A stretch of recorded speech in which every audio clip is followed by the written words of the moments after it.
President Donald Trump is offering up new details on his falling out with Jeffrey Epstein, explaining more about what he meant this week when he said Epstein had stolen employees from him. Investigative reporter Terry Parker joining us now with the latest twist. And Terry, you clued into Trump's remarks on Monday when he first said them.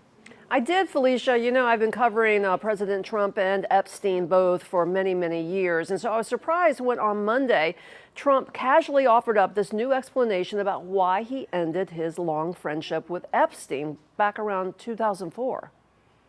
My ears pricked up during this news conference in Scotland Monday. President Trump saying he stopped talking to Jeffrey Epstein because Epstein did something inappropriate. He hired help. And I said, don't ever do that again. He stole people that worked for me. I said, don't ever do that again. He did it again. And I threw him out of the place, persona non grata.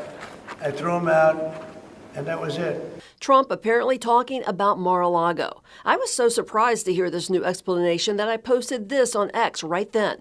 President Trump just gave an explanation of why his friendship with Epstein ended, one I've never heard before. He said Epstein was poaching workers from Mar-a-Lago. He warned him once and he did it again, so he threw him out. Persona non grata. I'm not the only one who has now picked up on this new twist. It's being widely reported right now because for years we've heard Trump threw Epstein out of Mar-a-Lago because Epstein was hitting on the young daughter of a member. That theory has never been corroborated. Another theory surfaced in an Epstein biography that the friendship ruptured when Trump outbid Epstein on a multi-million-dollar real estate deal in Palm Beach in 2004.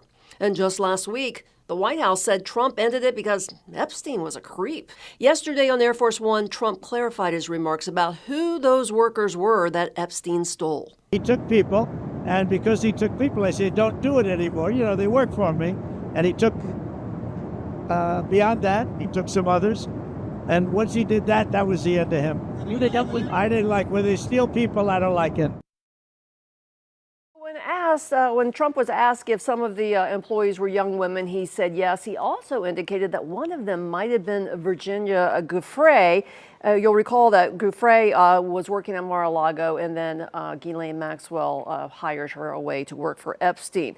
Giuffre said, though, that this happened in 2000, so the timelines don't really match up unless Trump means that she was the first one that Epstein poached. And then several years later, Epstein also hired other workers, and maybe that would explain the discrepancy between 2000 and 2004. This story's going nowhere, though, as more and more of these little pieces come to light. Terry Parker, WPBF 25 News.